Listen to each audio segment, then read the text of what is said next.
Ladies and gentlemen, welcome back to another episode of Literally Me. I feel like there's something in me. I wanted to name drop the number. Do we know what number episode this is off the top of our head? We kept track with like the original format, but with this new one, we just go through the Ryan Gosling film, so I didn't number them. So I'm not really sure. I can check if you want. It's I would s- I would venture to guess that we're probably on episode 69. So welcome to Okay, another awesome. episode of of Literally Me. As always, I'm Tristan and joined by my pal Dino, and we watched a absolutely brutal movie for today, as the title would suggest. Ryan Gosling's film Blue Velvet. How you recovering? You doing all right? This is the depression episode, honestly. Yeah. I watched it last night and it just completely messed me up. Still not over it. I don't think I'll ever be over it. So much better on like a rewatch. Just hit different, but we'll talk about it.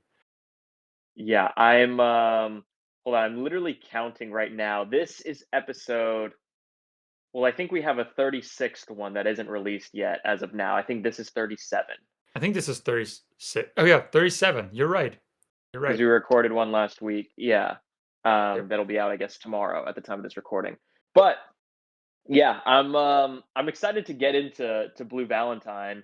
But first and foremost, you were teasing some news, Mhm. some pretty important news, I believe were your exact words, and I gotta know. I gotta know right now. I don't know how important, but definitely like very interesting because these Interesting. Yeah, there that's right. are two things that I know that you wait, one person I know you like and then a film you like. So let me Okay. just talk about the film first. The Okay. film news. So you know the film Coherence, which we have talked about, which you really like, and I Clearance? do. Coherence. Oh, coherence. Yes. Yes. Yep. They're making a sequel to Coherence, Oh, are they which came really? out completely out of the blue. And yeah, they're making a sequel. It's in the works right now. Interesting. And this is with what's the name of the fella that made that movie again? Because I know he only ended up doing like one other movie after that. James Ward Burkett, I think is how you pronounce the name. Yep. Um, I think he only did like one other movie. So is he gonna be behind um this sequel? Yep. James Webb Birkin as director and the producer Kate Andrews is, I think, coming back. I think she was the producer of the first one. Yeah, Interesting. it's Interesting. Yeah, coming. that movie is incredible. Hold on, I'm kind of reading about it right now. Mhm. That movie is really amazing.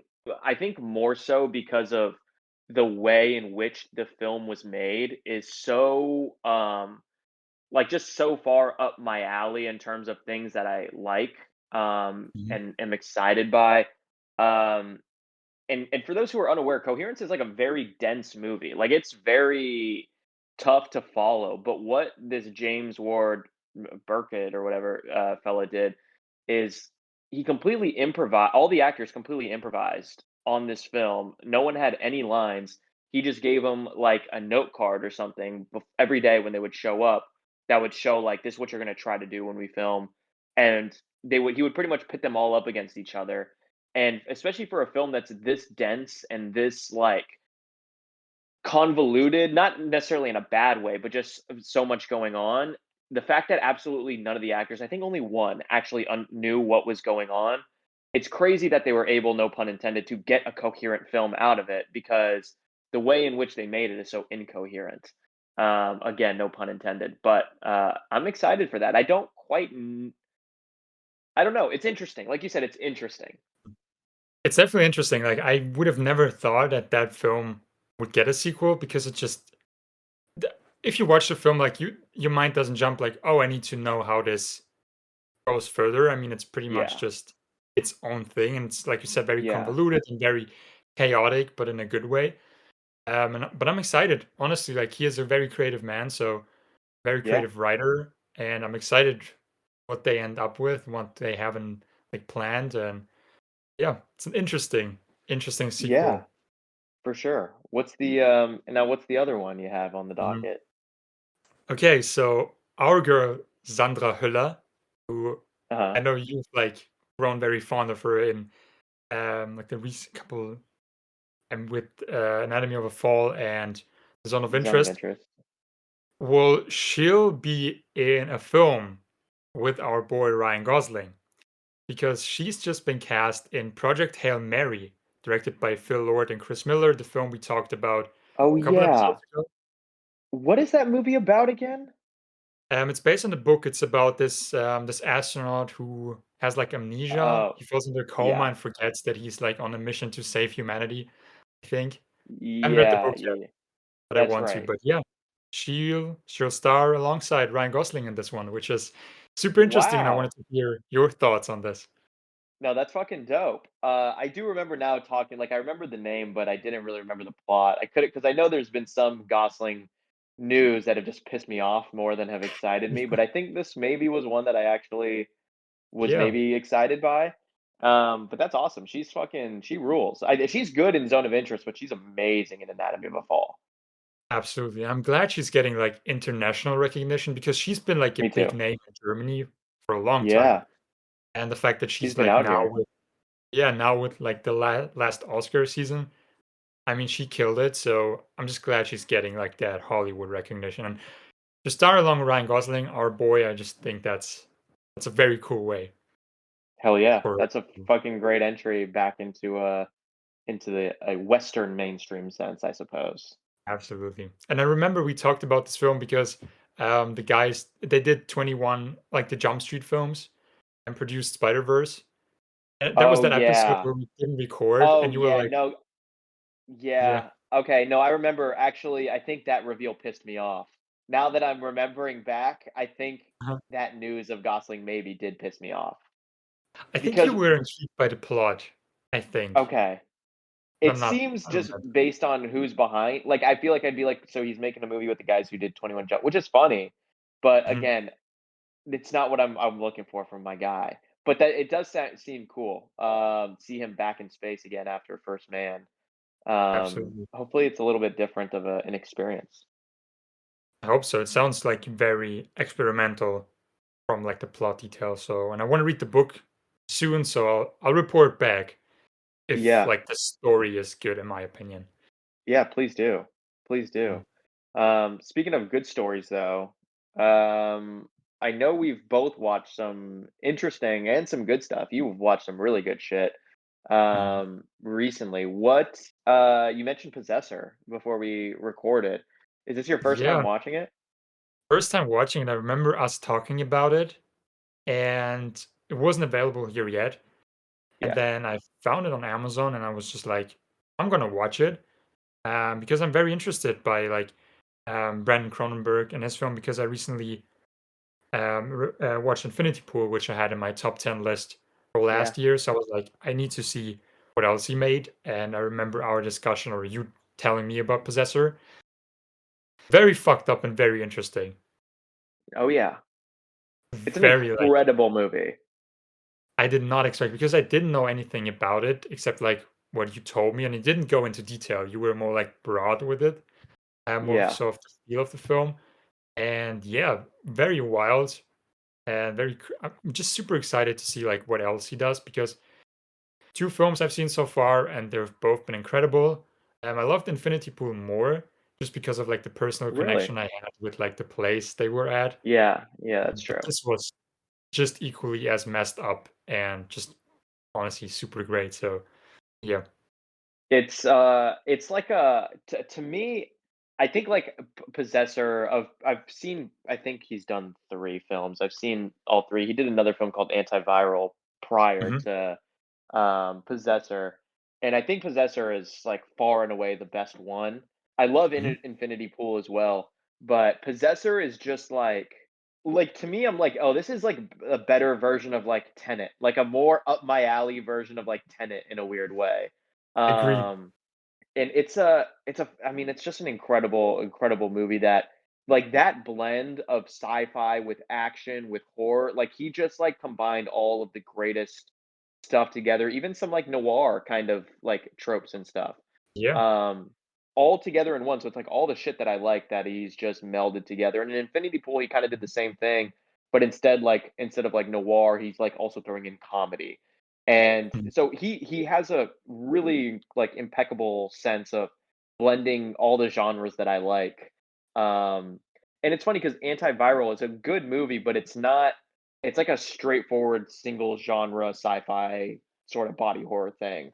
mhm. Um, Whereas Possessor, you started to see him actually blending all of these different things together into something unique, and he did it again in Infinity Pool. So I'm excited to see what he does next. I'm about to give it a quick search and see if there's anything out there.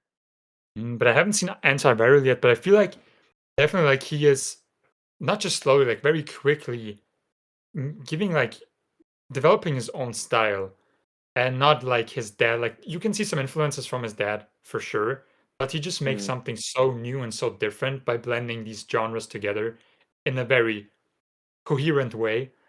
So it's just super fun to watch. Yeah, I'm very he has a couple movies or projects in the works. He has one called Dragon that he originally was trying to make in 2017 after he did Antiviral, and glad about a that. yeah, it's essentially a space horror is kind of what it's Mhm. sold as, but he's also working on a limited series that he says is not sci-fi or horror, it's more of a quote unquote strange detective story. Okay. Um, so we'll see. Again, who knows if either of them even get made? That's a whole Mhm. nother hurdle to get over. But those are at least kind of the two projects that he's working on. Yeah, and his sister has a film. Is it out already or is it Oh, still that's coming? true.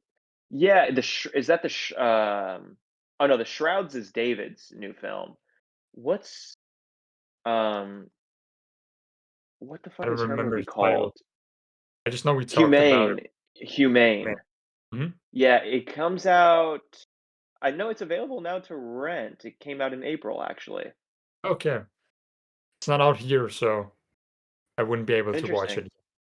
Yeah, I think, man, I might fuck around and rent that this weekend and check it out. Oh yeah, I let didn't me know it was know. already out. Yeah, let me know what it's like. Very curious to see Yeah. what the Cronenberg family is up to. It seems that all of it's like pretty. Oh, it has Jay Baruchel in it too. Damn. Oh yeah. Hell yeah. All right. Well, we kind of teased last week, or you had teased because you had seen Furiosa, I guess, over a week ago. Yep. Um, and I then went to go see it on Tuesday, and then afterwards, on your suggestion, since I hadn't Mhm, seen Fury Road, I then watched Fury Road after I watched Furiosa for the first time, mhm. which was an incredible experience. But I want to hear about what you thought um, about Furiosa, though. Furiosa was incredible. I loved it so much. Honestly, it really felt like his like because he doesn't like do this with his other film like with the other Mad Men. I haven't seen all of them, but like with Fury Road, the story is just like told very linear and normal. But with this one, it truly feels like I mean, it's called like a Mad Max epic or like a Mad Max Yeah, saga. Saga. Yeah, Saga. It definitely feels like that. It feels super epic. It feels like this campfire story these wastelanders tell, and they're not entirely sure. And he does it with the end, where he's like, people talk about how like what she did with him afterwards, and no one yeah, really knows, but we know in a way. But it sort of feels like this legend that people talk about Furiosa, how she came to be, and yeah, it feels super epic to watch, and it was incredible. I mentioned to you already just how creative, like, this is how you should do blockbusters.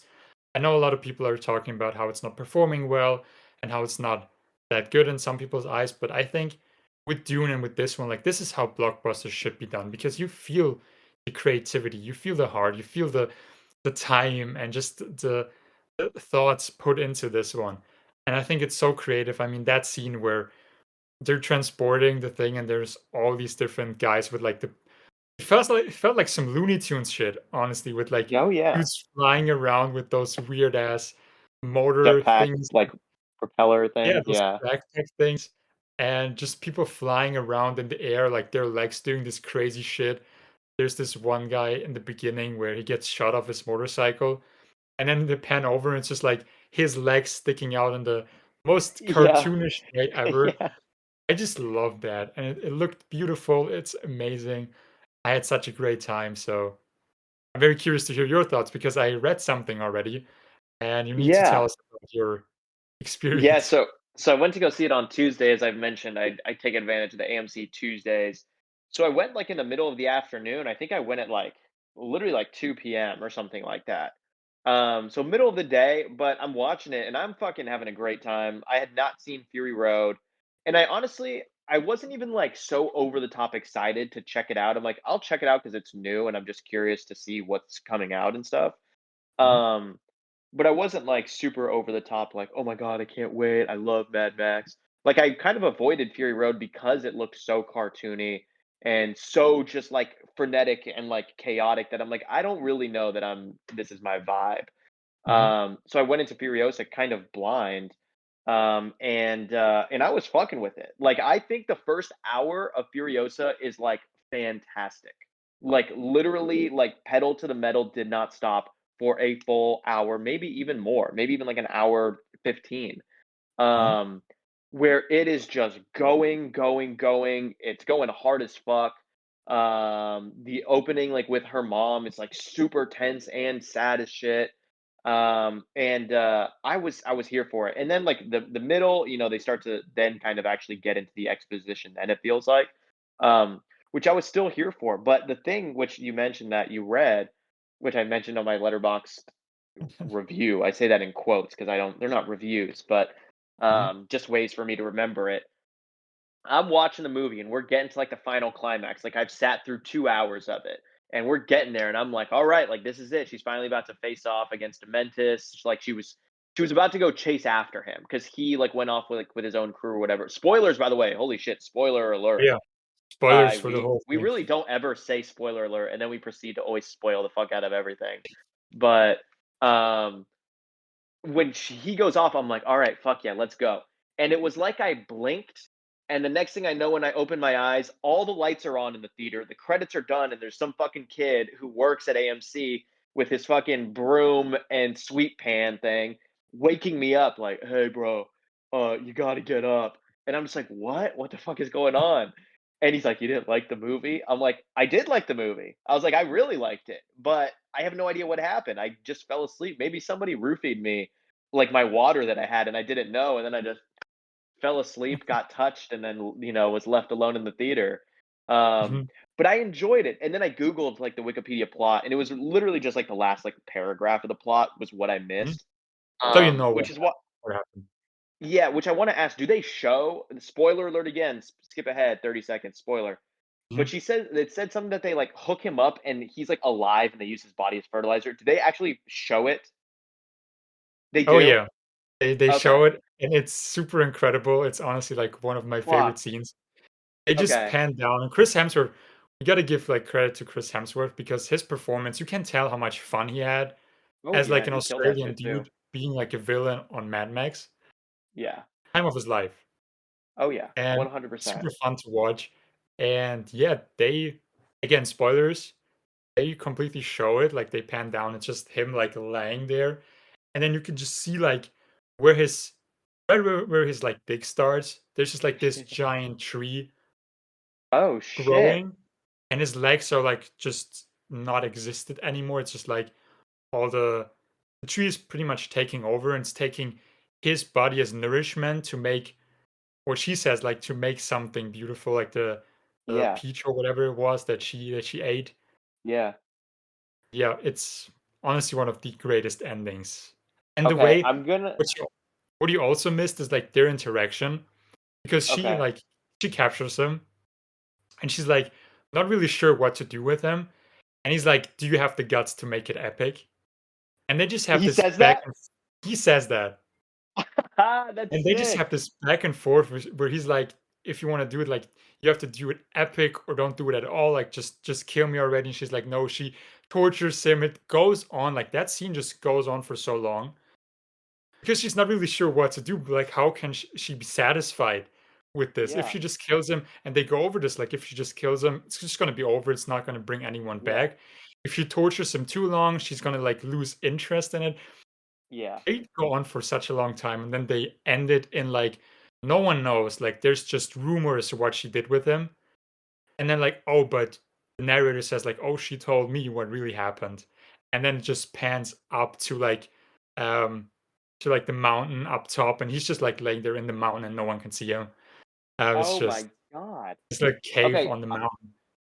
I'm It's gonna have to go when I go back this I don't know if I'm gonna go back this coming week, but the whenever I go back to the theaters, I'm gonna have to time up whatever I'm watching with Furiosa, so that way whenever I'm watching is done, I can then step in to just Furiosa for and like watch the the last ending. 20 Because minutes. I'm not gonna rent it, like, just to see the last 15 minutes of it. Yeah. Um, but yeah, I'm gonna figure out a way because I would love to see, like I said, I was legitimately, like, pissed off when I woke up. I was like, "Bruh, are you serious?" Like, I literally made it through 2 hours, and, like, I didn't Mhm. even it wasn't even like, "Oh, this sucks." Like, I was in it. I just, like, closed my eyes for a second, and I just fell asleep. Like, I was fucking pissed. You just needed a Um, nap, honestly. That I that did. I was 2 PM fucking slot. tired, man. It's tough, dude. And there's something when all the lights come down, like, which it's crazy. I can fall asleep anytime except for literally at night when it's time to go to sleep. Then I will just, like, stay up for hours, and it's Yeah. terrible. But, How yeah, did you like Fury Road afterwards? so Fury Road, and I went to the barber the other day. And one of the other barbers that works there, he loves Mad Max, and we were kinda talking, and he overheard, he's like, "Holy shit, you watched Furiosa, then Fury Road for the first time after?" And he's like, "Bro, I'm legitimately jealous that you got to experience that way." And I'm Mhm. like, "Yeah, my boy Dino pretty much kind of said the same thing and suggested I do that." And it fucking slapped. And I'm not gonna lie, I actually maybe even had a better time watching Furiosa than Fury Road. I Mhm. was more locked in. I mean, I know that's funny considering I fell asleep, but, like, I was locked into Furiosa. Fury Road, I had it on, but I was also kind of doing work at the same time. Yeah. Um, but there are moments in Fury Road, particularly that moment where they go to the place of abundance, which you don't realize it is, and all those big vultures are walking around and it's all Yeah. dead. And when you watch that Justice Fury Road, you're like, "Oh, okay, that's a creepy place." Mhm. And then they kind of pass over it because then there's a line later on where someone just mentions, "Oh, that was the abundance." And then they Yeah. cut to, like, Charlize Theron and she walks off, and then they kind of move on. Like, it's just that.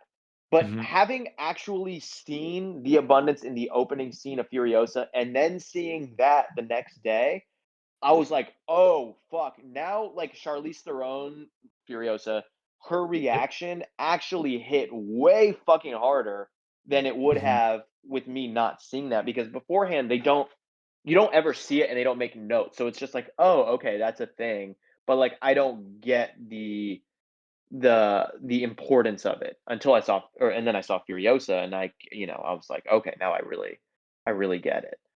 So I'm It's happy really I saw that for the first time. Yeah. yeah, it hits different because also like she made a promise to her mom like that she's gonna find the way back home.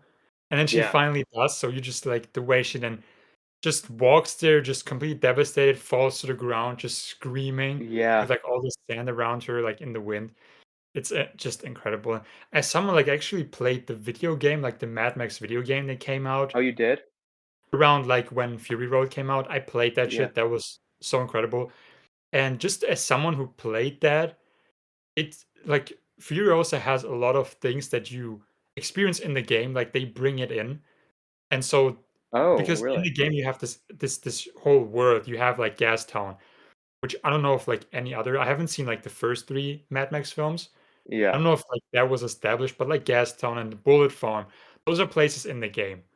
And so seeing those and like a couple other things that like mechanics in the game that then weren't in Fury Road.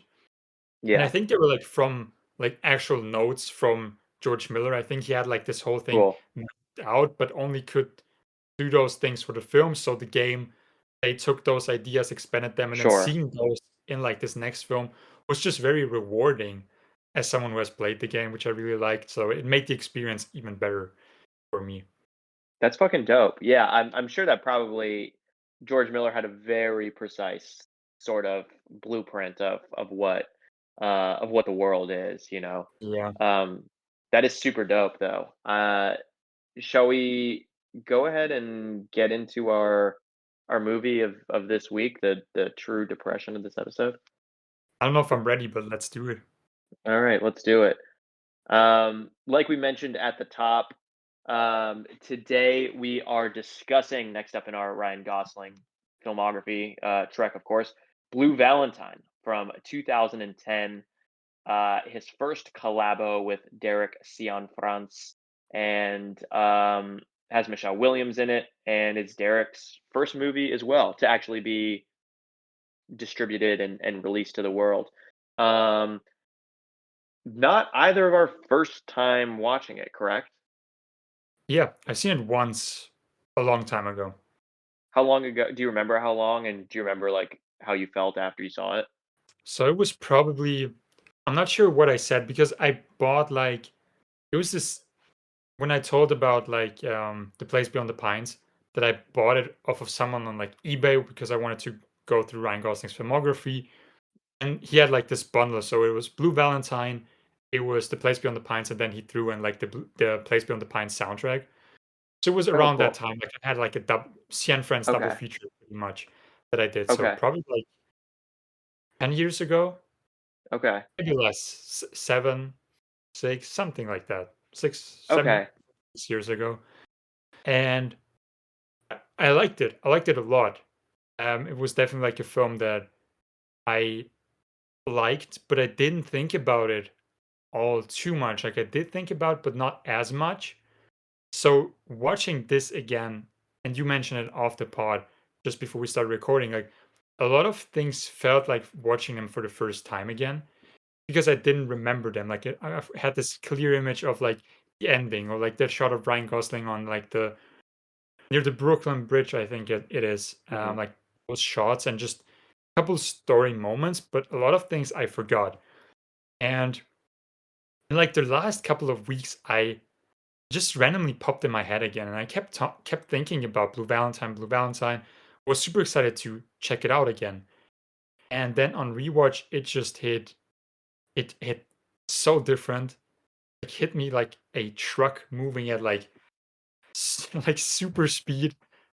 Still not recovering, and honestly, like now I give it 5 stars. Like it I just saw that. Yeah. so much better on rewatch, and just I don't know why, but it hit. It hit different, and yeah.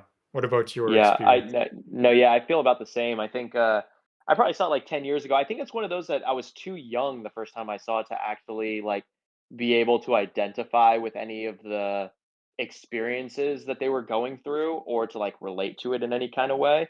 Mhm. Um so seeing it now again, like we said, felt like a first time watch.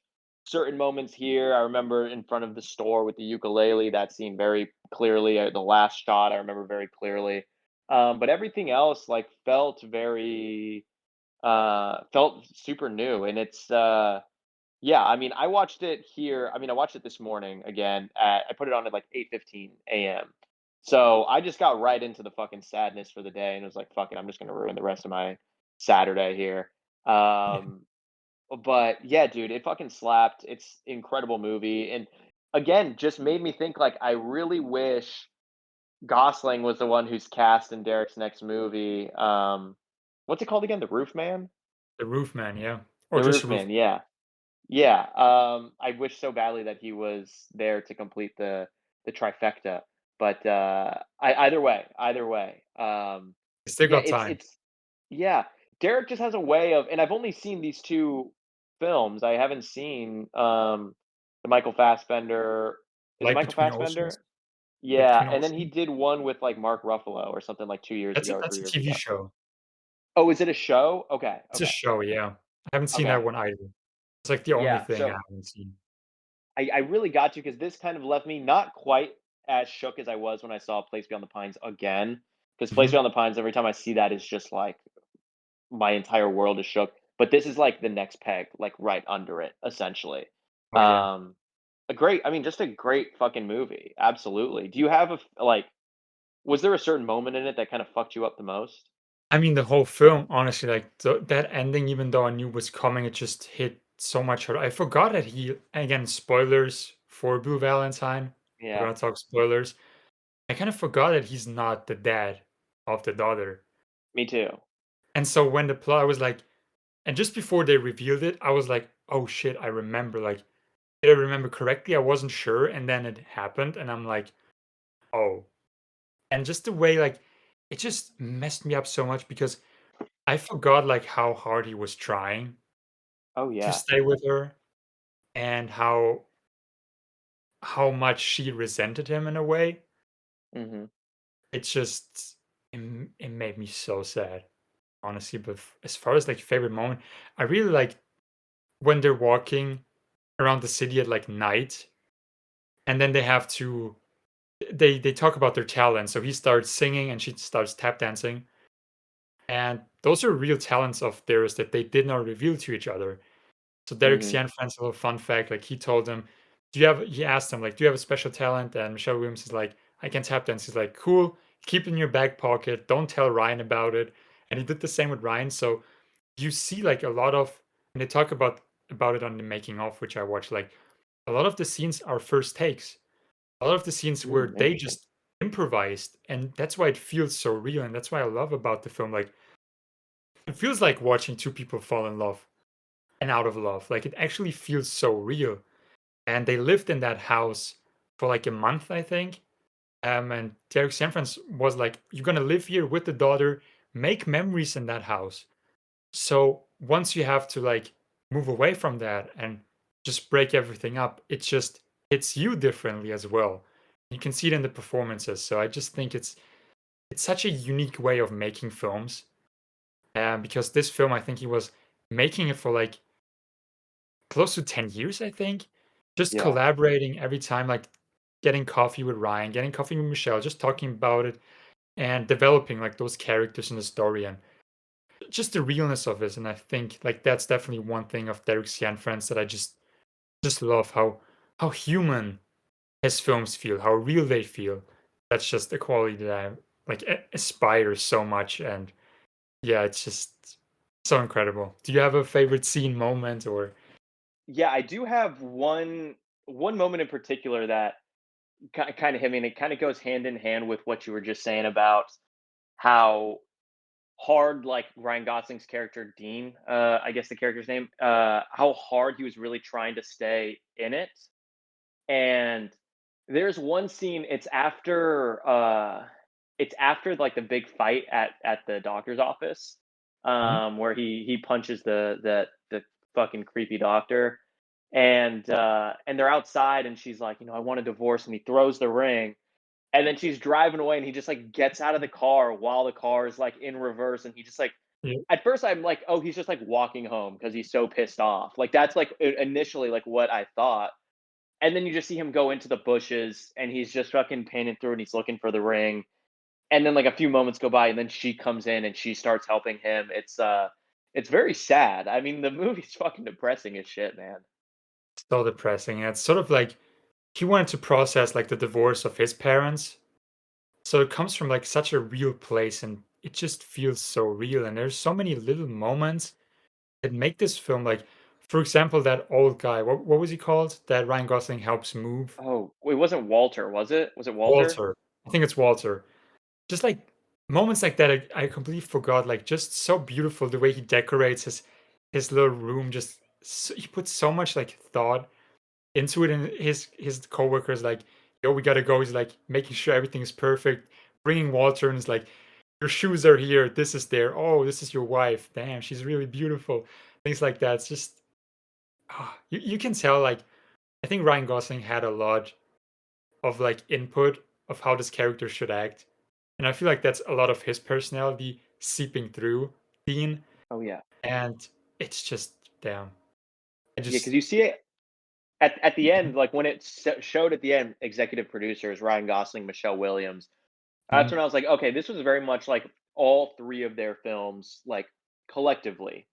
Yeah. Um, and that's just, like you said, you can really feel it, like, it feels real, it feels like it's actually happening to them, Mhm. and it's like a documentary in parts, especially all the Yeah. flashback stuff. Like, it Sure. feels like a documentary, it's incredible. But yeah, he was such a nice guy in the beginning, and he still is a nice guy, but in the beginning, he's almost like kiss ass level of like nice. You know what I mean? Where it's like, all right, do you Yeah. have an angle here? And like that's why like you're just schmoozing. But yeah, man. Holy shit. This I'm trying to think. Uh oh god, yeah, they only made it. I was curious the budget. They only made it for $1 million, which is absolutely insane. Goes to show that it really was a passion project for all of them, because that means Yeah. absolutely nobody got paid. And they were all well, I don't know, was Michelle Williams kind of, I mean, 2010, she was for sure known at that point, yeah. Yeah, but it was still, like, early in their careers because they started working on this project, like, way before they That's got, like, true, in, like, famous. 2000. Yeah, so I think Yeah, it was, like, them being friends developing this film and then them being like, "No, this is a project I actually want to do," and that they've been, like, working on since they had their big breakthrough, and yeah. later they got even bigger breakthrough, so it was before all that. And there's, like I don't know if, like, were they dating when they made this film? I think so, or it might have been Yeah, afterwards or beforehand, but there was, like, a relationship, at some between point. them. Yeah. Because I watched the deleted scenes, which have you had the Blu-ray as well, or did you watch it Yeah, I have on? the Blu-ray. So, did you ever watch the deleted scenes? No, I haven't. Okay, definitely do that because I watched them Okay. and there's something else. Honestly, like there's one in the car with like his coworker and they have like very funny conversation just about like marriage and women. Which also in the film there's like this great conversation when Ryan Gosling is like, I guess I just watched too many movies, but for me, like a guy, he just sees a girl, he just falls in love, and he just wants to be with her, and like with the girls or like with women, They have so they're many sort of like options. settle. Then for like a guy who's just like has money and is there, like is Yeah. present, him talking about that sort of deal. But there's one deleted scene in particular that they're in the park and she goes on like the what's it called, like the spinning thing that he Like the merry-go-round? merry-go-round, and he pushes her on that, and she gets sick, she gets off this thing, and then he's like, oh, you just have to puke, and she's like, I'm not gonna puke, and he's like, no, it's really easy, puts his fingers in his mouth and actually pukes. And then they laugh, and this scene goes on like way too long, but it's sort of this thing where you can't look away, like it's just so funny. And then he takes his fingers and shoves it in her throat, trying to make her puke. And he And actually is this does it. is this during the flashback sequences, like, on 16? Yeah, it's like when they're Like, young just them? starting to date, pretty Amazing. much. And he's trying to make her puke, so he puts his fingers in her mouth, and she like tries, but she can't. And he tries again. She's like, no, but he tries again. She laughs. So she's like, okay, try it again. And he does it, and it goes on forever. And it's such an incredible scene. Like, I get why it's not in the film, but just watching it, like, it didn't feel like, I think they were just like actually just being themselves, like on this playground. And then he just had this idea and just went with it. And she's like, just, it speaks so much for this film and how they made it. Where it's just like they were just doing things. They were just like being themselves. And like you said, it sort of felt documentary like. Mhm. It feels very much like a doc, and I was just looking up, I don't think they ever dated. It definitely wasn't before, because I forgot she was with Heath Ledger when he passed away, and he died, Oh, like, 2 years before they, or, like, a year before they started filming this, he had died. damn. Um, and they were together for, like, some time and, like, had a kid. And then Ryan Mhm. Gosling was with what's her name from The Notebook, Oh, as well. yeah. What's her name? Rachel McAdams. Yep, Rachel that's it. McAdams. Mhm. So yeah, I don't know, but they definitely make it look like they really were, together. I gotta check out Yeah, those deleted scenes though. That's really interesting. These are the perks of owning the physicals here. absolutely. Um, Although, can I point out one thing that I did notice when the film came to an end, and I'm curious to know your thoughts.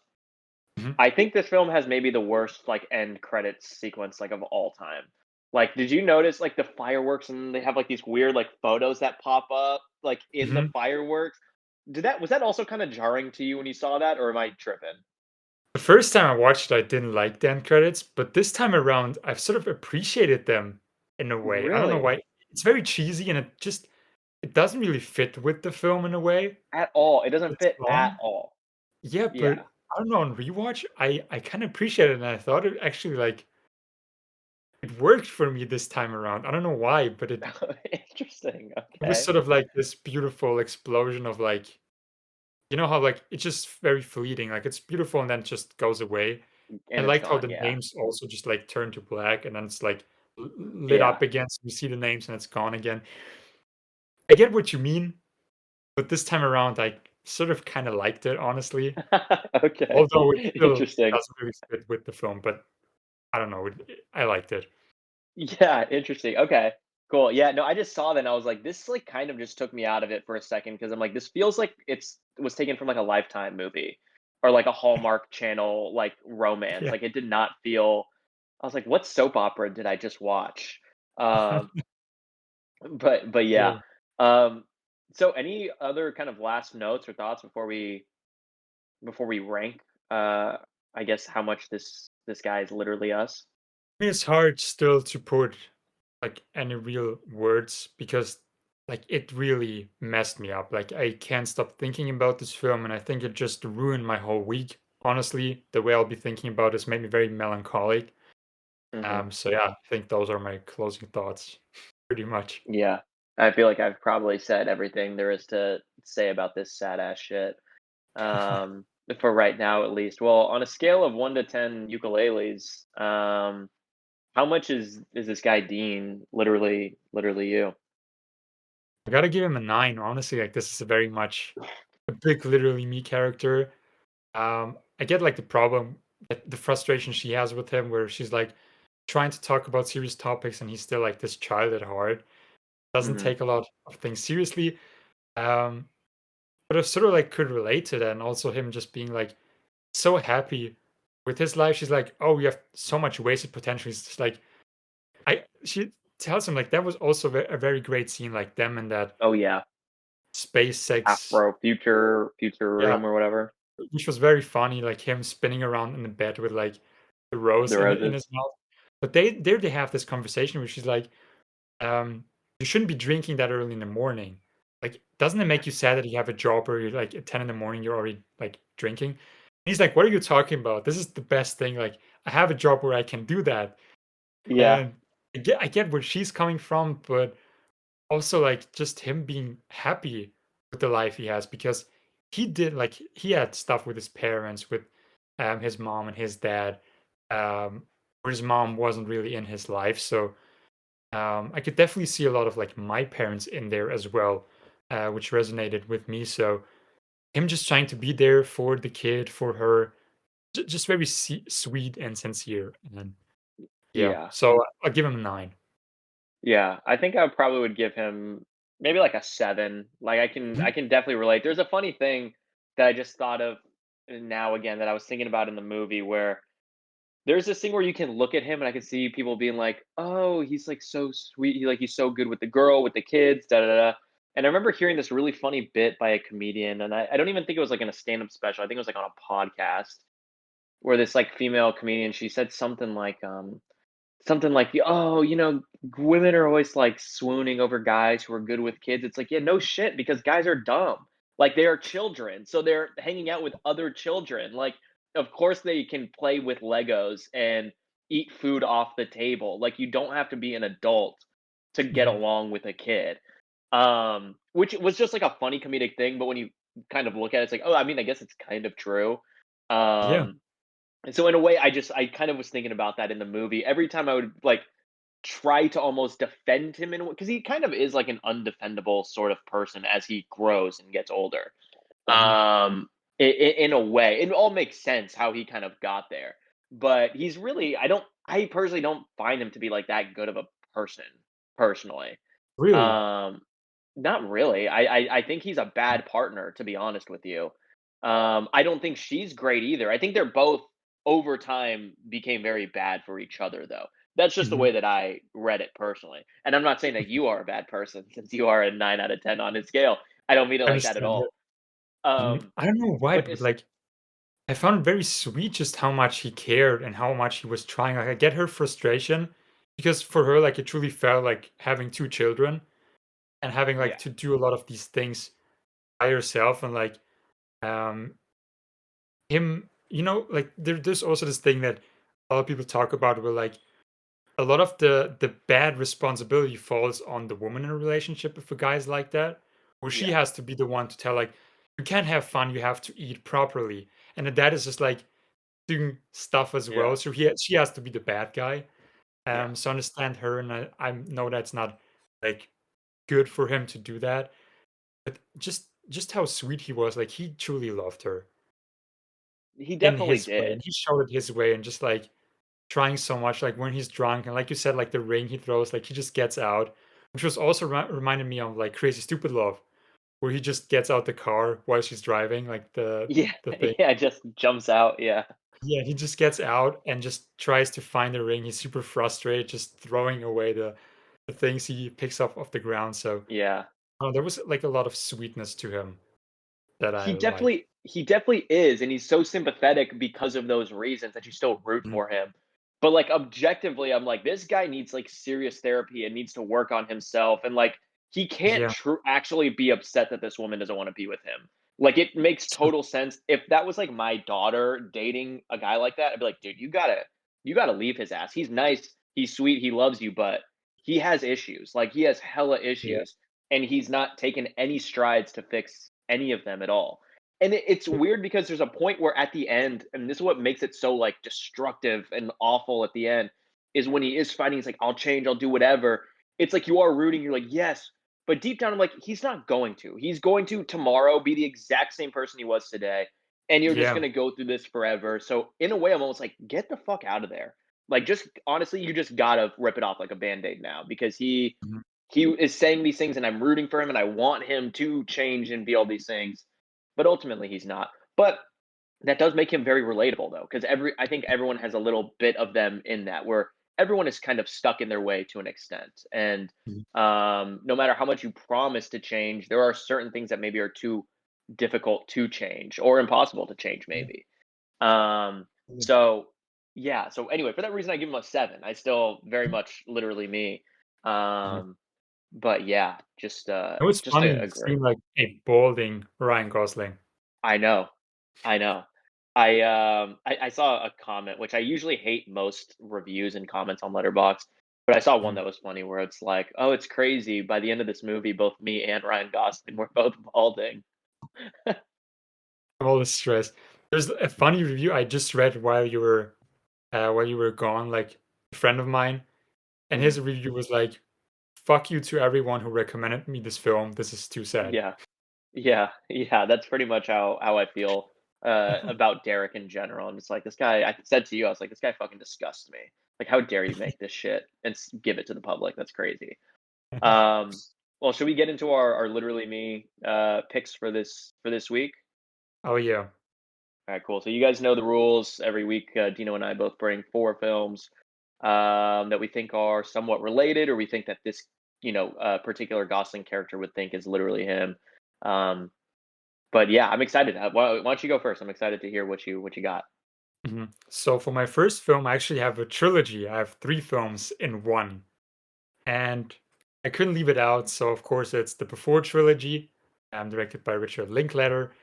I just had to, and I know I've talked about this fairly recently, and I'm not going to get into it too much because I know you still haven't seen those films, so I don't want to spoil it. But I think this is just like such a perfect pairing with this one because I could see them like Cindy and Dean watching these films together, and I think she would have a different favorite film of the trilogy than him.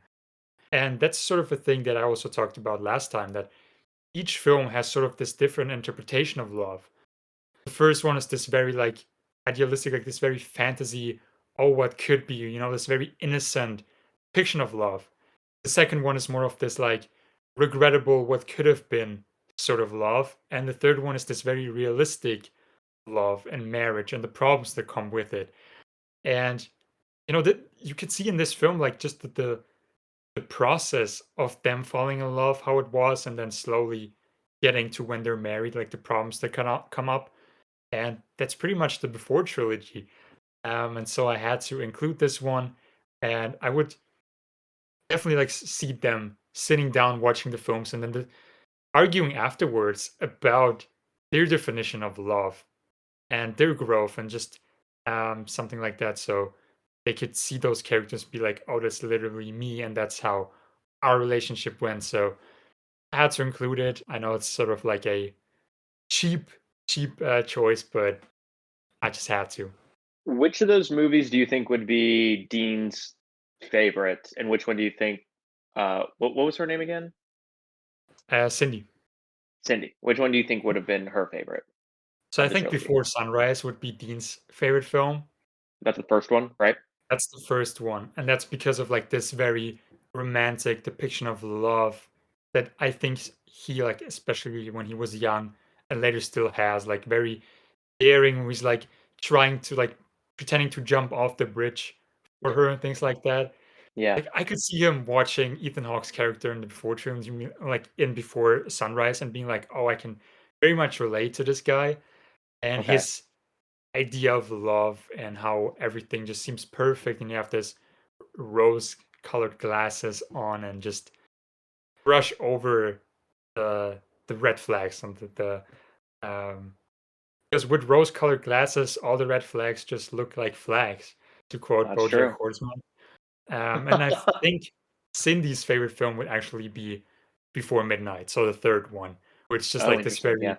realistic depiction where both people just have to work and there's conflict and there's, if you love someone, it's not just peaches and rose fields, whatever, but there's also problems that you have to work towards and work towards the other person and make sacrifices for them. And that's sort of like real love in that way. So I think very interesting to have a watch along with Cindy and Dean with that trilogy. I wish I could Yeah. do it and hear your thoughts. So Yeah. yeah, Yeah, I gotta get on those, still. you have to. I've been At sleeping, but least it's similar to this. I'm like, I already know I'm just gonna get sad. So I'm like, I gotta find the right time in my life to actually be like, "Okay, yeah. I'm ready to get depressed again." So But that's the thing with these films. Like I would suggest like watching them because I think it changes after like kind of experience you had in your own life. Like you said, mhm. with watching Blue Valentine when you were younger, it didn't have the same impact. But then as you grow older, the relationships you have, the experience you get, like you see this film differently. And Oh, that's yeah. why my friend Brandon put it really well. Like depending on in what stage of your life you watch the Before trilogy, you're gonna have a different favorite one. And a Interesting. lot of people, Okay. like, I asked a lot of people what their favorite was, and the married ones usually say the third one, and the people who are younger, who haven't had a real relationship yet, usually say the first one, so it's just very interesting. Who likes the second one? Where's the second one fall? Who's talking about Yeah, the second one? I think those are the real depressed people, because they're like, "Oh, they had something, and then it's like, I wish I had it, how would have been differently?" I think those are if you find one of Okay. those, like, give them a big hug, I think those are the real depressed people. Oh, fuck, okay. I Yeah, might throw one of these on honestly soon. I'm feeling like a sad boy these days. Why not? please do. Um, hell yeah, okay. Well, my first pick is one that I'm actually really excited to talk about because I don't know that I've talked about it with you, and it's a Mhm. movie from 1979 by a director named Joan Micklin Silver, and the film is called Chilly Scenes of Winter. Have we talked about this before, you and I, at any point in time? It doesn't ring a bell, so I don't think so. It's you need to go ahead and add it immediately to your letterbox list. What's Like, it don't called again? even like Chilly Scenes of Winter. It's a incredible film title in my opinion. It's starring John Hurd and Mary Beth Hurt, who actually is Paul Schrader's wife or maybe ex-wife. I don't know if they're still together or not. Okay. But essentially, John Hurd, who people know as the dad in Home Alone and shit, this is like his all-time great performance, leading performance, and he meets this woman named Laura, and but in the beginning of the film, it's shown like it opens up with him alone, and he always is like talking like there's like a voiceover, like a narration, where like he'll be going to like a concession stand and talking to someone, and like he'll reply back as if like she would have replied or something. But the Mhm. basic premise is essentially is sort of this guy is going through this breakup during this winter period, and there are all these flashbacks back to the relationship throughout it. Um, but it's really sad, but it's also really, really, really funny. Like it's a just a perfect mix of humor with like that realistic kind of like Blue Valentine-esque like heart like or gut punched like feel of sadness, that you can Mhm. relate to. Um, but it has one of the all-time great like meet cutes, like when they meet for the first time, like their back and forth is just so good. There's a ton of comedy because then in real time, he does run into her again with her new partner, and there's a whole sequence involving the three of them that is really funny and uncomfortable. And his friends are there too, trying to get him over. It's just an all-time I don't even wanna say like a romantic comedy because that's not really doing it justice. It's just an all-time film involving romance, I guess. And it's Mhm. one of those that the first time I saw it, I think it was maybe 2 years ago, I watched it like 3 days in a row. Like, it just each day I just put it back on. I'm like, "This movie is fucking incredible." Um, and just I had seen it at, like, the perfect time in my life for the first time as well, Mhm. where I think it was, like, after a breakup maybe. And, it was, like, by, like, the second viewing, pretty much, I'm like, "This is, like, in my top 10 movies of all time." Like, it is Damn. up there as, like, one of the all-time best films I have ever personally seen for me. Mhm. It's fucking amazing. It's really, really incredible, yeah. Yeah, just saw like looking it up, like you gave it a 5 out of 5. So, and now Yeah. you saying it's one of your favorite ones, I definitely need to see It this may one. be I have tough never to even heard it Yeah, maybe before. tough to find it was tough for years, like, years and years, very difficult to find. Mhm.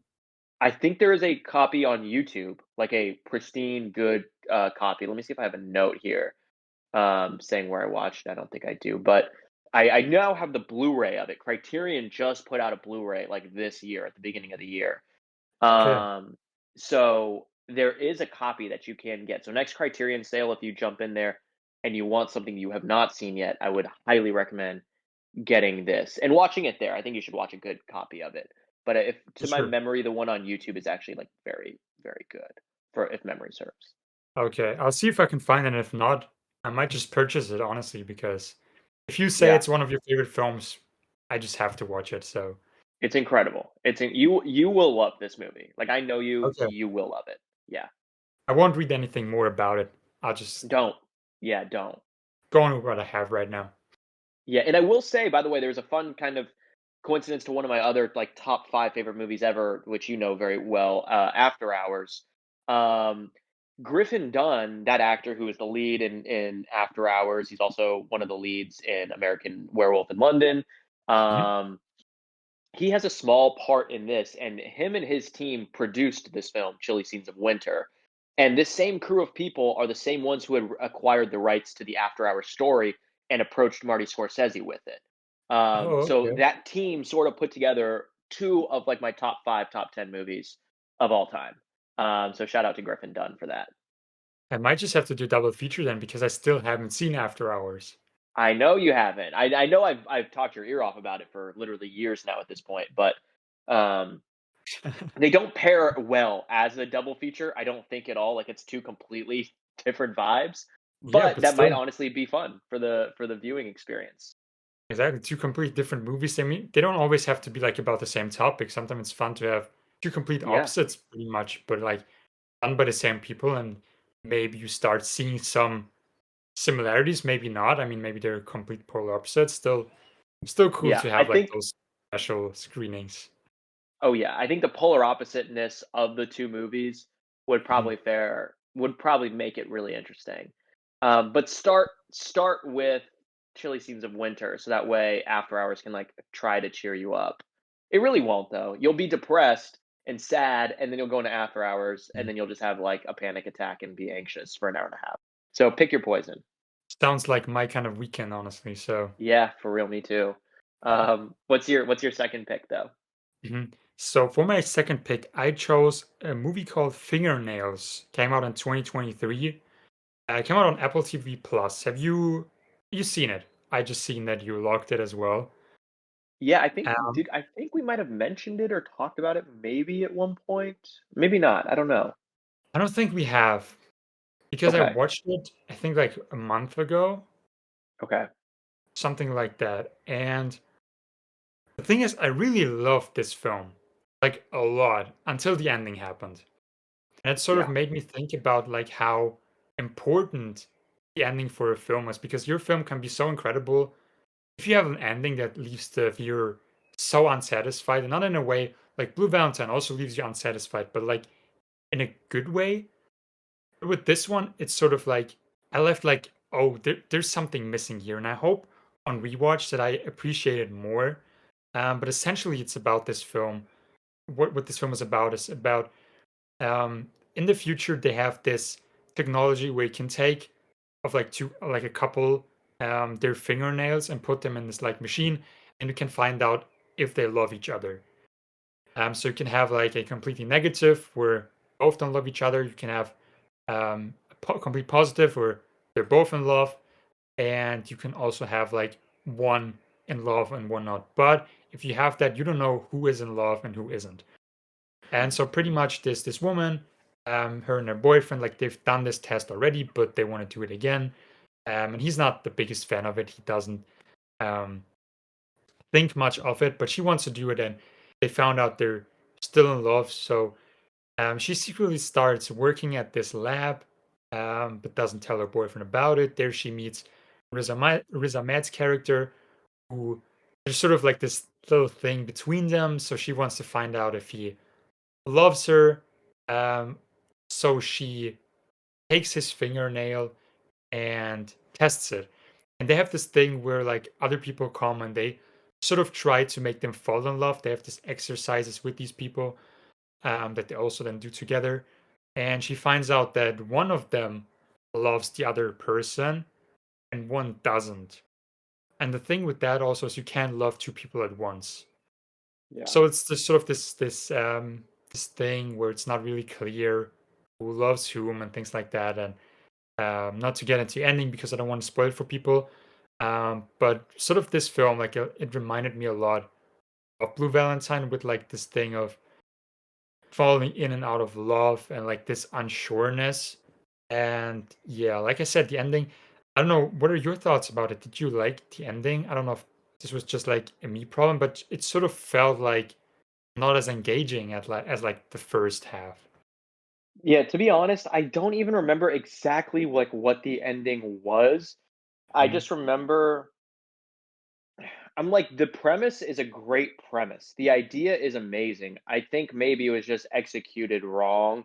Or like I don't mean necessarily like anyone was bad in it. I think Jeremy Allen like the cast was really good with Jeremy Yeah. Allen White, Riz Ahmed, Luke Wilson, what's that? Jesse Buckley. Like it's a great, mix of people, but it was like it's one of those movies where it's like it just lacks that like feel to it where I'm like I can't really place it. Maybe it's because it would have worked better as like a Black Mirror episode or Mhm. something like that, or like as like a short film even, so I don't know. It just I don't know. It kind of left me wanting more. I suppose is the best way I can put it. Yeah. Same. And it's a shame because, like I said, I loved all of it. Just the ending just ruined it sort of for me. But I hope on like on rewatch I can appreciate it more. But still a very like interesting film to check out. A very cool concept and great performances. So that's my second Incredible. pick. Yeah, incredible. That's a great pick. My second pick here, let's see, where is my list? Oh, here we go. Okay, so my next film is from 1971. It is by John Cassavetes, and it is called Minnie and Moskowitz.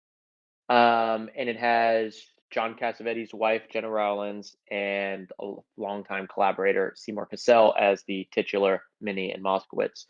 And essentially, it's just a good old fashioned will they, won't they kind of romantic comedy, but in a Cassavetes kind of way, where it feels like a documentary drama and feels so real.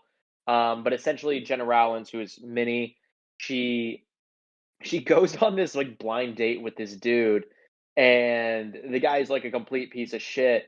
And one of the valet, like Parker, like driver guys or whatever, like one of the valet workers is this guy Moskowitz, who like he has like super long hair, this long like handlebar mustache. Like he's just like a real like hippie kind of 70s dude.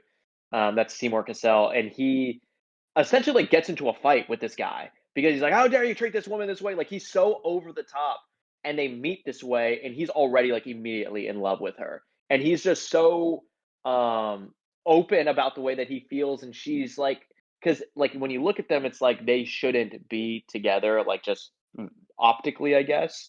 Um, but it slowly turns into it, but she keeps kind of resisting and fighting against, and it's just a great, I mean, it's filled with um, great performances, and in a way, I almost feel like this is, like, one of the more, like, accessible John Cassavetes movies, which is ironic because it's actually very difficult to find, but, in terms of subject matter, the way that it's shot and directed, a lot of his films can be very tough because they're long.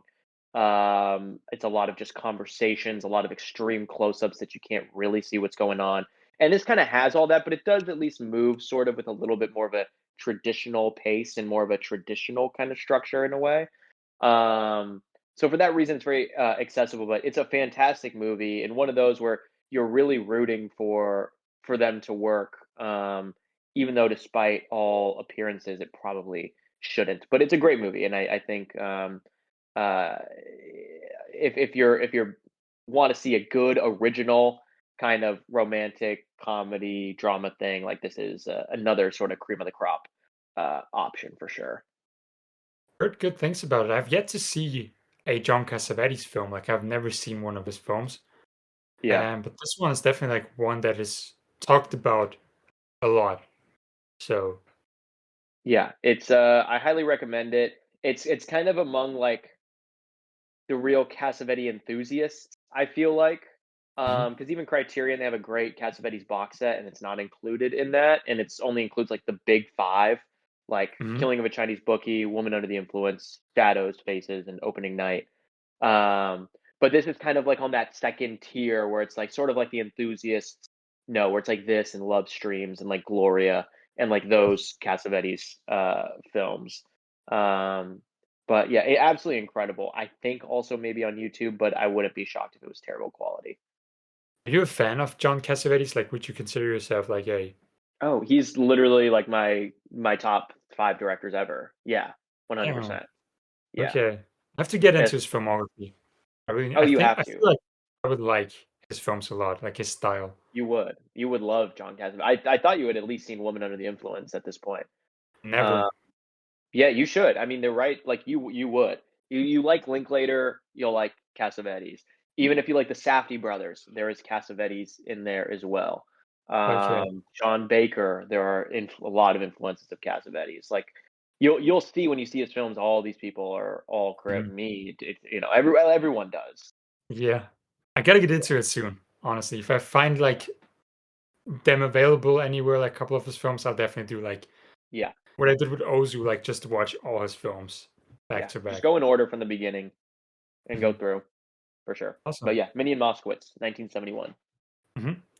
So for my third one, I picked the 2022 film After Sun, directed by Charlotte Wells. And it stars Paul Mescal, I think it's pronounced. I still don't know if it's Mescal or Mescal. And I've sort of picked this film because the relationship Dean has with his daughter, um, I can sort of see like if I think when he actually like leaves in the end, like his daughter growing up with the mom and her not being able to see her dad a lot, which is like the plot of this film. So it's about this young girl and she's going on vacation with her dad, who's been divorced from her mom. And I could see like Dean's daughter in like a couple of years watching this film once she's a little bit older and it like resonating a lot with her, and she's seeing like her relationship with her dad there. And it's pretty much just a dad with his daughter on vacation in Turkey, just spending some time together. That's all I'm going to say because I don't want to ruin the film for you because I don't think you've seen it, and for anyone out there.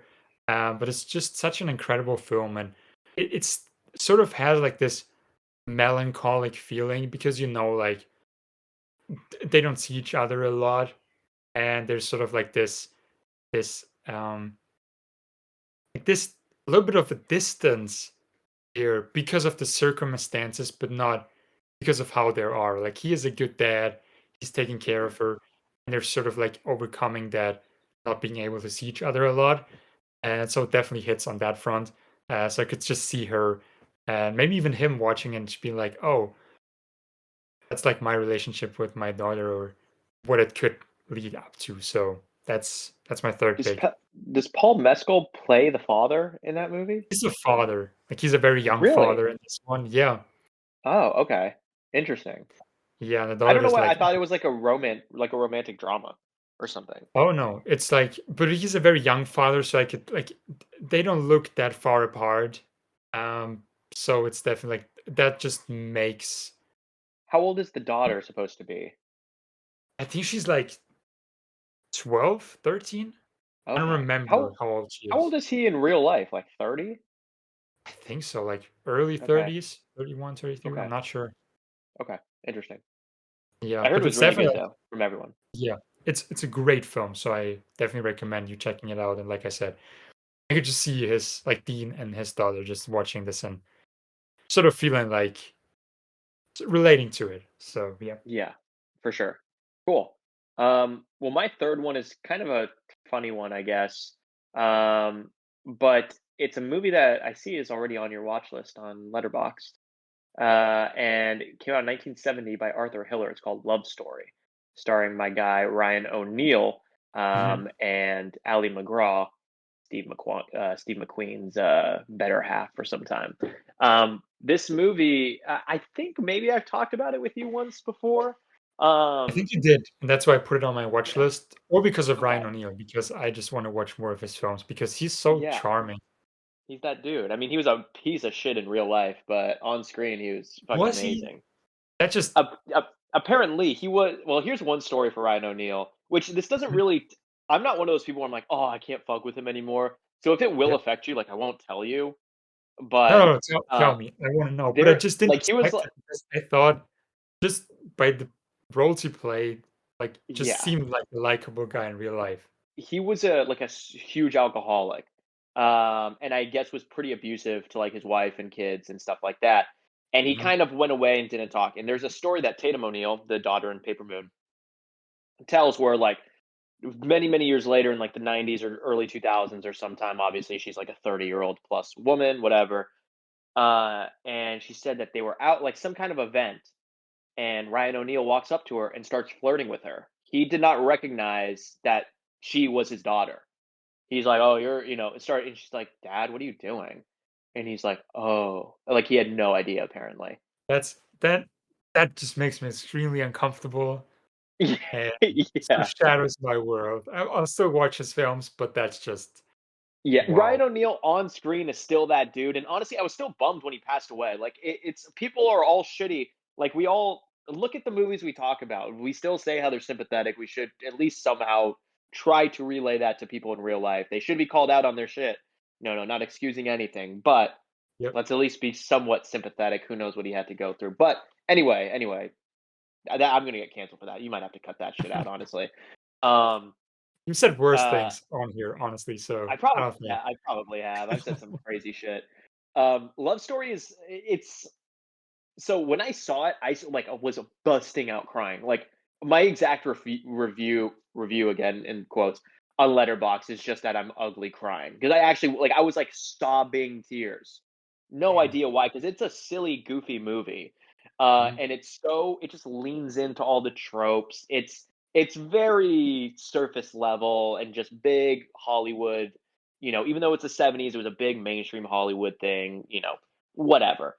Um, but it is a I think I just if there is a good like meet cute between the characters and they have good chemistry with each other, I don't give a fuck how like basic the story is. I will ride for it and like I will watch it and I will enjoy the hell Same, out of it. same. And this is one of those, and I do love that there's a hockey angle. I love hockey, played hockey for years. So he's like a hockey player on I think he plays on the Harvard hockey team, and he's also like at their law school. But like Ali McGraw's character doesn't come from like a wealthy upbringing or whatever. So Ryan O'Neal's family doesn't want her in. It's very basic Mhm. lowbrow kind of shit. And it's funny because 2 years later, this movie was essentially memed before there were memes. Like people clowned this movie low key when it came out, in Uh-huh. particular because of one line where at the end they're like, crying and shit. And I forget if it's Ryan O'Neal who says it. I think it is. It is Ryan O'Neal who says it because during the Oscar in memoriam thing, which I'm surprised they showed Ryan O'Neal to be honest with you. This was the Yeah. scene that they chose where he turns around and he goes, "True love means never having to say you're sorry." And everyone's like, "What? Like, wait, what? Like, what does that even mean? Like, what do you mean you don't have to Mhm. say like what?" And the first collaboration that Ryan O'Neal did with Peter Bogdanovich, which they worked together for many years, was in '72, the year before Paper Moon. They did a film called What's Up, Doc, which you need to see if you haven't. Mhm. And there's a great moment in that where someone says something and Ryan O'Neal responds back and says, "Well, true love means never having to say you're sorry." And they're essentially clowning this movie that he So, himself was in. It's a very funny meta moment uh-huh. that cracks me up anytime I see it. But this is it's just a good old fashioned, Hollywood big studio romantic comedy drama thing. And I fell for it. Hook, line, and sinker. I bid on it and they got me. They got me with it. So yeah, Love Story, 1970. And Arthur Hiller is a great fucking director too, as Mhm. well. So good cast and crew on that. I mean, it's already on my watch list, but like I'm definitely also a sucker for films like that. And my next film is actually like Oh also really? similarly, but before I get into it, I'm gonna say something and you're gonna hate me for this one. Honestly, Okay. I think this is I gonna be I like will I will Mhm. say though, this is somewhat related. I was talking with someone yesterday, and you've already said the thing that I think I hate the most that you've ever said on our Planet of the Apes episode. When you did not put Dawn This at is gonna number be one. worse. This is gonna It be is? worse. I Okay, promise okay. you this is gonna be like our 9/11 moment All right, let me for hear it. Just say sure. it. Like this is gonna Stop be teasing me. Say it. you're gonna clown me for this one, I think forever. Just say it. But Ryan O'Neal, when I watch him, he reminds me a lot of Ryan Reynolds. Just the way I and he's gone. He's he just left the chat, guys. Tristan is gone. He's back now. I'm sorry, but just like watching him, his mannerism, like his face, he reminds me of Ryan Reynolds. I don't know why. They look alike and they act a little bit alike. okay. Not I saying will that say. they're the Can I same say version of something? actors. I'm just saying like just the way they act. Okay. I will say something. Mhm. You ranking Dawn of the Planet of the Apes at like number 6 or 5 or whatever it is that you ranked it at is way worse than this. I will Okay. say that is way worse. Um, this I can understand because Ryan Reynolds is a cheap hack, so of course he's just copying someone who was incredible. So yes, it makes sense, and I honestly probably do agree with you that Ryan I just Reynolds is just ribbon from Ryan O'Neal. It makes sense. He didn't have to yeah. think far. He's like, okay, who's an actor I can copy? My name's Ryan. Okay, let me find someone named Ryan. That's probably But exactly what went through dumbass they Ryan look Reynolds' alike. head. Like put two pictures of them together, they sort of like You think look so? and in my opinion, they do. Like when I first watched Paper Moon, that's was like the first time I saw him. I was like, this guy kind of reminds me of. Actually, oh, now I wish you didn't say that. Now I can kind of see that. Yeah. I'm sorry. I can kinda see That's it a what I little meant. bit. Like I'm gonna ruin something for you so much, so this is gonna be like a very big moment in our friendship. So I'm truly sorry. Okay. Again, not as bad. Not as bad as Planet of the Okay. Apes, which what did you okay, I was discussing this with someone yesterday, my Mhm, DP on one of my last projects, Bo. mhm, I was with him and we were talking about Planet of the Apes, and I was like, "You wanna hear something insane?" Because we were talking about how dope Dawn is. I was like, "Do you wanna uh-huh. hear something crazy?" I was like, "Let me talk shit about my boy real quick." I was like, "But my pal, like one of my boys, Dino, he had the audacity to tell me that it's like the 5th or 6th. What did you rank it at? It was like somewhere like 4 through 6, right? It was like deep in there. It was disgusting. Let me check. I ranked it so it's number it's number 7, and he left again. I'm so sorry, folks. I'm so sorry. And actually, he's back. I got Okay, clowned on. I hate you even more. That is I didn't even remember it at 7 is It was 7. I got crazy. clowned on. Like, people actually reached out to Have me you after the good. podcast. Okay, if you're listening to the Blue Valentine episode and you haven't listened to Planet of the Apes, Go DM Dino at every shot of painting and just start cursing at him. Tell him you hate Germans. Tell him he's dumb. Just hate mail. Send him hate. This is insane. He deserves this. Dude, I don't know what to tell you, like, it's still such a great film, but just the other ones I just love more. But You ranked beneath the Planet of the Apes higher than Dawn of the Planet of the Apes. Is this correct? I did, yeah. Oh my god. I mean, You are insane. That is an insane thing to do. That is way worse than Ryan O'Neal and Ryan Reynolds. 100%. That's the worst thing you've ever said to me. okay, so this is our, like, the worst Yes, thing this is the ever. 9/11. Yeah, this is This it. is our 9/11. Alright. Yeah, this is I mean, crazy. I get it, but, like, it's still so great. With number 1 was Escape, right? Number 1 is Escape, yeah. Escape, yeah, okay. That's valid. But at 7 is crazy. So your 10, and I'm sorry, I know I'm holding it up, and we've already discussed this on another pod. Your 10 was Tim Burton.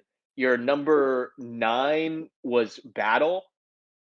Conquest, Oh, and then Battle. And he's gone again. I'm sorry, guys, I keep letting you down today. I'm yeah. truly Let's sorry. let's move on. I don't listen back to the episodes most because I just hate the sound of my voice. I Mhm. especially will never listen to the Planet of the Apes episode ever again because I'm just gonna get mad. I You will were get upset. excited. You were excited to listen back to those just to hear how insane we sound without the sounds that didn't I record. did. I did for the But first 5 minutes of it. I can't listen to any more though. I can't. I'll get upset again. I'm sorry, guys. Tristan is gonna end the friendship after this podcast, so expect a new host here soon. I'm gonna be kicked off of here, so Yeah. yeah. Um, Again, don't forget the hate mail. But anyway, moving on from that insanely ice cold take of Dino's. Mhm. Um, is it my last pick now? You just did your fourth, right? Okay. I'm just doing my fourth now, and then Oh, it's right now. yours. Okay, that's right. That's right. That's right. That's right. Because I said I also have a film that sort of like Oh, that's drives right. off of the interaction of the two, That's right. like the meet cute. Yes. It's the movie called Before Go from 2014. It's Chris Evans' Okay. first directed film and only directed film he's done. He also stars in it together with Alice Eve. Have you heard of this film? Have you seen this film? Wait, what's it called? Before Go? Before We Go. Oh, Before We Go. Mhm. I okay.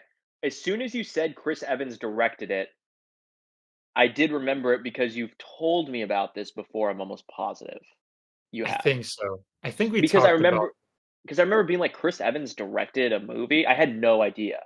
Like, Mhm. I vividly remember you telling me that information. I think this was like a couple of years back when we just texting. And I think I posted on my story and then we talked about like we texted Oh, okay. Okay, I about thought it. it I'm was on the pretty pond. sure I thought it was, like, because recently. it's ringing a bell. I haven't brought it on like on the pod, I think, ever. So Really? I don't think Maybe so. off. I have it on my watch list, and I'm looking to see how far down it is because I feel like this is not something I would have added a long time ago. I could be completely wrong. I probably am wrong. I'm wrong about most things, except about you being insane for ranking Dawn of the Planet of the Apes at number 7. That I'm not wrong about. That I'm very correct in. But anyway, you're right. Tell me about Mhm. this movie though. Yeah, so this film, I don't know, it's just like just the interaction. So it's about this woman and she gets robbed in New York on her way to like the train station, I think. And as she's trying to go to like the train, trying to go to Boston.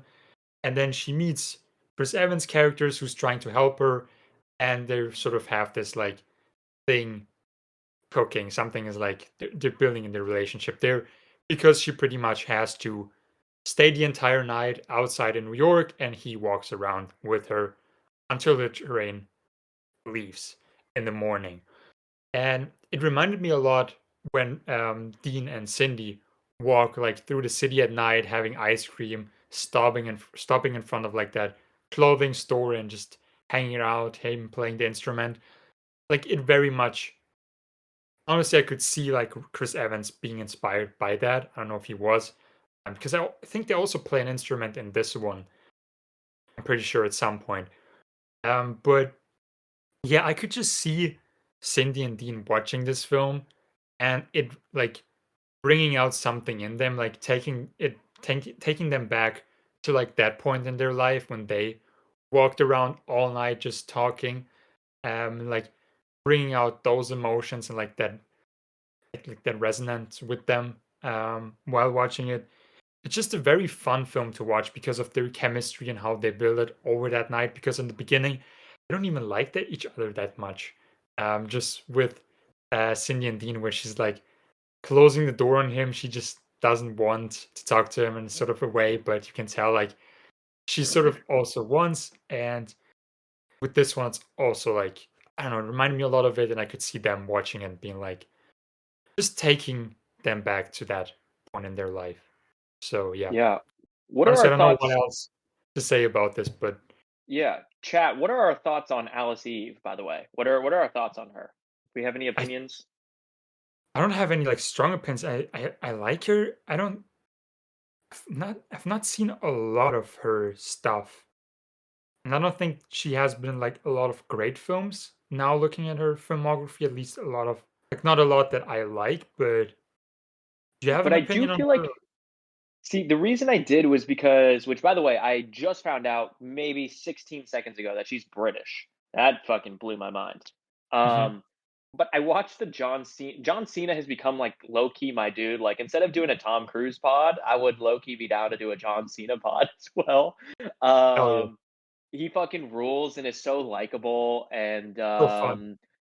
Just and I can naturally say he worked with me on Vacation Friends, so, I'm sure he probably holds that memory in high esteem. You've seen that scene, right, of me in Vacation Friends? Have we discussed this before? what are you talking about right now? Do you know Vacation Friends, that movie he did with Lil Rel Howery or whatever, like, 2 years ago? He did a No. movie called Vacation Friends. They shot it in Atlanta when I was there, and I'm in the opening scene of it. It's on Hulu. If anyone has Hulu and wants to watch Vacation Friends, when Lil Rel Wait, Howery's coming out of the was this accidentally? No, no, I was like an extra, like, on the film. You never told me about this, I'm pretty sure. I for sure have, I thought I did. Uh, I haven't logged because I watched both of them recently. I never watched them in full because I was like, "Holy shit, I'm in literally the opening scene." Uh-huh. But there are 2 scenes that I'm in. There's another one later on at a Mexican wrestling match where you do see me holding a Shit, beer, I need like, in the to watch background. this.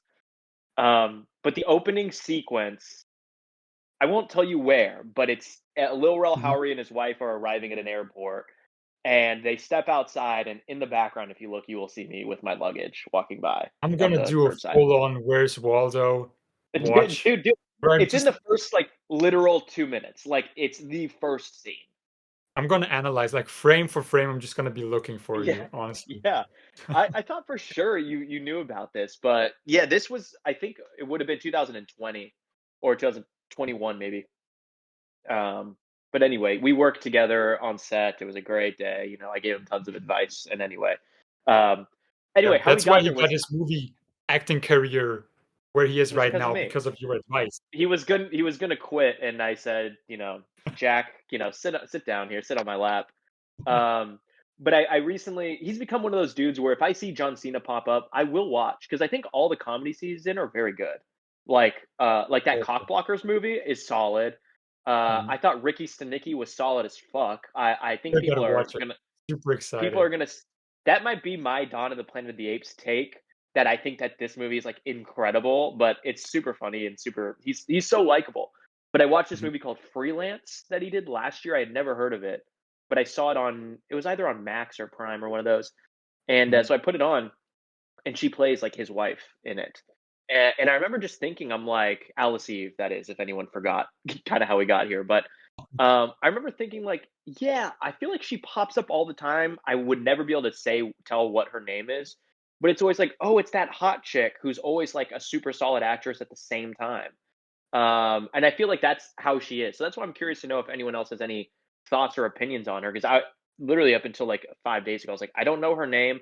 I just know that she's super hot and she always appears in these movies in little small roles, and she's always Yes, good in those roles. he's bigger because she was in Star Trek Into Darkness, and I think that was the first time that I like saw her. She was Okay. also in Mission Impossible 3, but I think that was my introduction. And then she was in honestly, it hurts even talking about because my favorite superhero is Iron Fist. and they had a Netflix show with Iron Fist in the second season. She was in. She Oh, was playing Typhoid Mary. She's more so like a Daredevil character. She's more like ties with the Kingpin. And yeah, okay, but just okay. I don't like Is she talking good? about that. Is she good in Before We Go though? She's great in this one. I think this is honestly like the honestly my favorite performance of the films that I've seen her in. Because Cool. all of these films, like most of them are small except like Bombshell, which I haven't seen. I've seen Night in the Museum, but I think this is the third one which I have not seen, so I don't know where what her role is there. I think she's a solid actress. I think she just doesn't have didn't have the right roles yet to really Yeah, establish her as like a very good actress that she for is, sure. honestly. I can see that. Yeah, but in this one, I like her a lot, and I like her interaction with Chris Evans. Just how, like we said, like the meet cute, how they meet, and sort of in the Yeah, beginning they tease each other, and they're like they sort of hate each other, but then slowly fall in love, which I yeah. really like. And just walk around New York City at night, just having just doing side quests. Honestly, like just doing side quests until she can get to her train. They go to a hotel, and that's where I find out about hotel graffiti. Have you ever heard of hotel graffiti? No, what do you mean? Like If you're people ever who in a tag hotel, hotels? so if you're ever in a hotel room and they have like art on like the walls, take it off and look, like turn it around. People write small little like notes and things on like the backside of art and then hang it up again. So they write Oh, their names and like small little messages on like the backside of like the yeah, frames. So that's interesting. pretty much that's like a thing in Like this film. like the artist does, or people who stay there?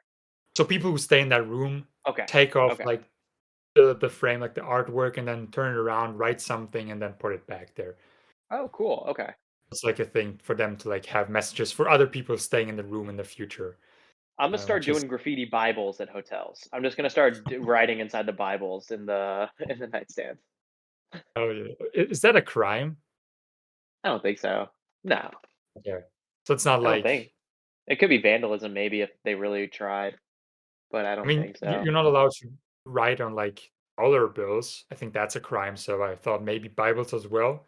Yeah, I think we hold the almighty dollar to a higher standard than the Bible these Mm. days, And but the American flag, and the American flag, that you can't step on, that you will also be arrested for, I think, if you yep, step on it or throw it on the ground or some or shit. burn it or whatever. Yeah, It's something insane.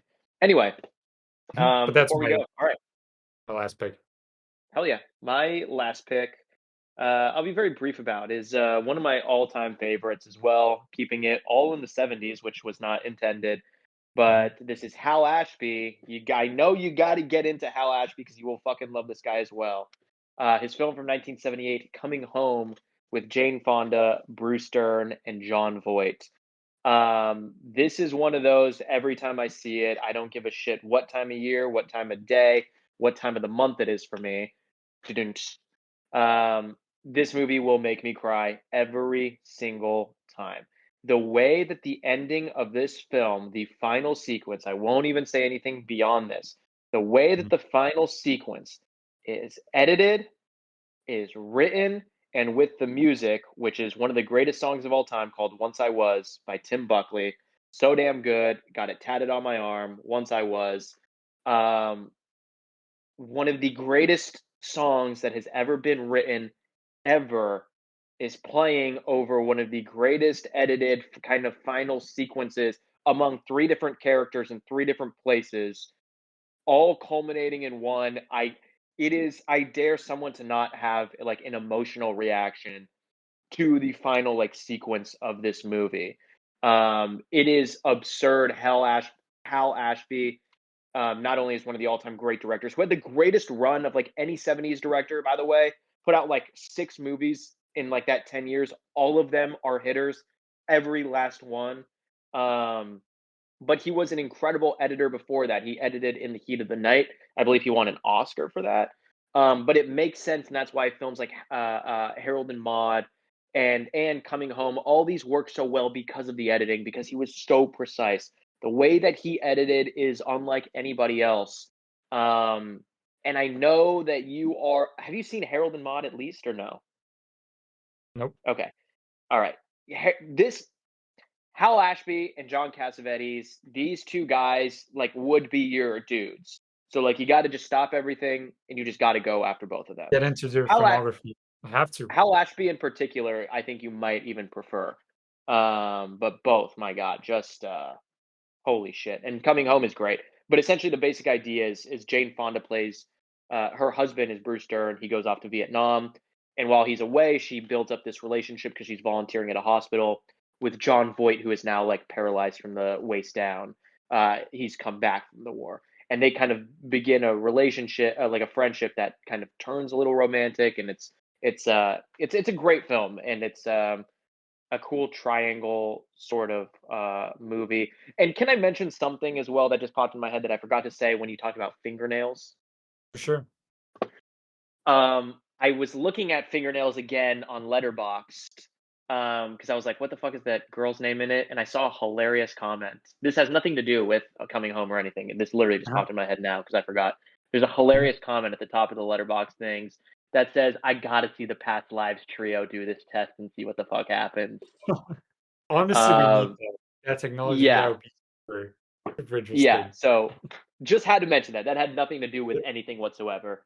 Um, That's a but great yeah, review, coming. like, That's you a great always shit review. I on had to show it some love. Letterboxd I reviews hate because most reviews a lot of are them just, like, nonsense. very stupid, but this, like, I like those ones that That's are what I'm here creative. for. Yep. That's what I'm here for. A lot of them try to be funny and fail miserably, but then you get good gems like that. It's like, oh, this is actually funny. Yeah. But anyway, I'm not gonna say anything more about Coming Home. It's a great Mhm. film. You got to see it. You have to Gotta get watch on Hal this. Ashby's films. I gotta get Um, on this Hal Ashby guy, like, I've never even to be completely honest with you, I've never heard of, like, any of these films except for Harold and Maude. I've heard of Being yeah, There, Being I've There's a heard of that, classic. The but Last all these Detail other with Jack ones, Nicholson is fucking fantastic. Oh, dude, Shampoo. He did I was Shampoo with Warren Beatty, and I did an I forget what episode was it that it might have been Crazy Stupid Love. I think it I was think it Crazy was Stupid Crazy Love Stupid Love. Yep. because I just clicked on Shampoo and was like, "Oh, wait, I know this one because you told me about it." I was literally on Yes. that page as you said it. Yeah.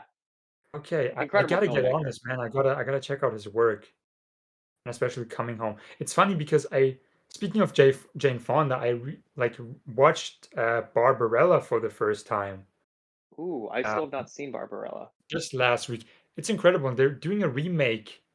Yeah, Edgar with Sydney Wright, Sweeney, right? yeah, Sydney Sweeney and Edgar Wright is in talks to direct that, which I'm I super saw excited that. about. I saw But that. yeah, just a quick side note. We can talk about Barbarella some other time when Oh, we that new will. one Oh, we will. comes You best out. believe. You gotta watch it. It's wild. But yeah, Coming Home, Hal Ashby, I gotta get on that. Go through how ASAP. all of his films in the 70s. Beyond that, it's kind of horseshit. Like his last few, the films he did in the 80s before he passed away were bad. Like I'm pretty sure he was like addicted to cocaine at that point. He kind of had a similar to like Sam Peckinpah's trajectory, like end of career, sort of just like Mhm. down because of drugs and alcohol and Yeah. shit. Those 10 Um, years in the 70s, those 7 films, I it's think you said. it is the literal best run of any director ever. Like Okay. consecutively over 1 decade, no other director has done that. None. I can't think of one. I cannot It think has of a to be like a single one. full week. Every day, one of those films. You Just should. get You should. I might They're honestly, if I incredible. found all of them, I'll do And that. he has a film called Bound for Glory, which is based on a real story. I don't think it's Arlo Guthrie, but I forget that like the folk singer that it's about. And Tim Buckley, who I became a huge fan of because of Coming Home, he was supposed to play in that, but Tim Buckley had unfortunately passed away right before. Mhm. But Bound for Glory is the first film to ever use a Steadicam, ever. So there's a fun fact there. People like to say, "Oh, it was Halloween," or "No, it was The Shining was the first one." No, the Mhm. first one was Bound for Glory, 1976. Two There you years go, before folks. Halloween and four before Shining. Yes, Knowledge. We have knowledge on this podcast as well.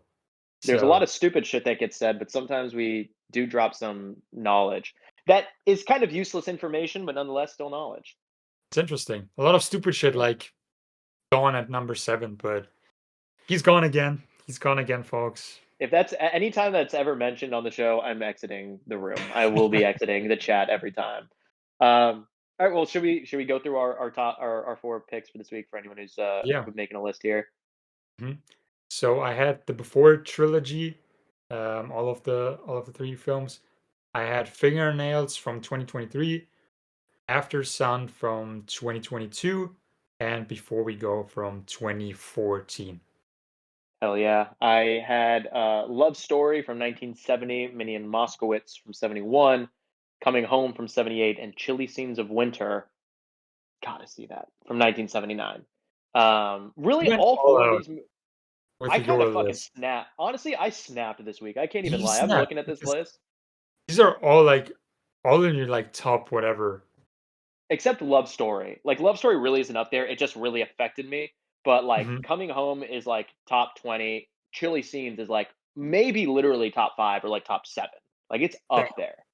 Chilly Scenes of Top Winter is seven, you incredible. say? Yeah. And Number seven. Minnie and Moskowitz maybe is, like, a top 100 as well, though, which is still a great honor. Top 100 is a great honor. Mhm. I'm just saying it because number seven is cursed now because of It Dawn. is. Yeah. And he's gone again, and he's back. Anyway. Every Well, time it's like next number seven, I'm gonna be thinking about Dawn, honestly.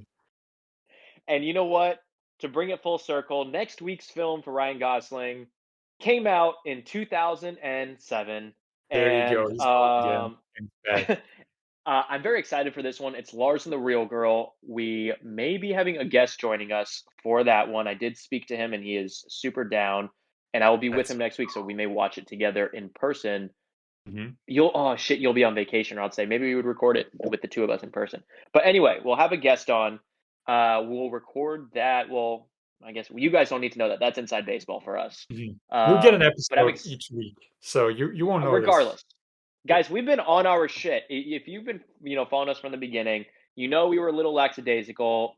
85 or really 90% of that probably on me. But now we got episodes in the Mhm. can, folks. It's coming So tomorrow. This one is yeah, coming the it's week dropping after, tomorrow. so This one will come the week after, and then we'll have Lars and the Real Girl after that, which I cannot wait to fucking rewatch. I am so stoked to rewatch that movie again because we have finally have entered the greatest decade of Ryan Gosling's entire career, as far as I'm concerned. Like, mhm. Blue Valentine is like that intro. Well, actually, really, Place Beyond the Pines is kind of Yeah. that intro. I feel like it's Mhm. like from 2002. Actually, probably even not. It starts in like 2005 or 2006, probably, right? With like the Notebook into Half Nelson and shit. Yeah, I think that's where it starts, and then it leads into okay. And then you know what? I say it goes up until 2016 to Nice Guys. That 10 years, like 2006 to 2016, I feel Mhm. like, oh, and La La Land in 2006. Yeah. Yeah, 2006 to 2016 is literally the peak of Ryan Gosling cinema. Um, absolutely. I mean, he had a couple stinkers in there, like All Good Things and Gangster Squad, but Mhm. nonetheless, um, we're kind of getting down to it, dude. We have one, 2, 3, 4, 5, 6, 7, 8, like 10 left, Mhm. That's which is exciting, crazy. honestly. Like, we're more than halfway through, and like a couple of the best ones we still have to get to. So, Yeah. Lars and the Real Girl, I think, is going to be a timeless episode. oh Um, yeah. so yeah, listen along, watch along before the next episode next week. Go try to find this thing, watch it if you haven't. I feel like it's an actually way more underrated than I always thought it was. I realize now not a lot of people have seen this movie. It is honestly like it has a very like with the people who saw it, it has like a very cultural impact, I think. Because Yeah, I've heard like songs where people sing about like there's a song I yeah. recently started listening to that I really like by Sally Boy. It's called Margot. Just Uh-huh. randomly sings like Lars and the Real Girls playing in the background. I'm like, oh, which Oh, is that's dope. very cool. Yeah, That's super um, cool. super excited for this one. It would be hard to pair it for me. I think I have no I idea think so. which direction it could go to, but I'm excited to watch it and to have our guest on here because Yeah, it will be his first time watching it. So. it will be. That's right. Mhm. Well, anyway, great episode as always, Dino. Thank you guys for listening, and we will see you next week with Lars and the Real Girl, 2007. Bye bye. Number Bye bye. 7. I'm out. Bye bye. Goodbye, guys.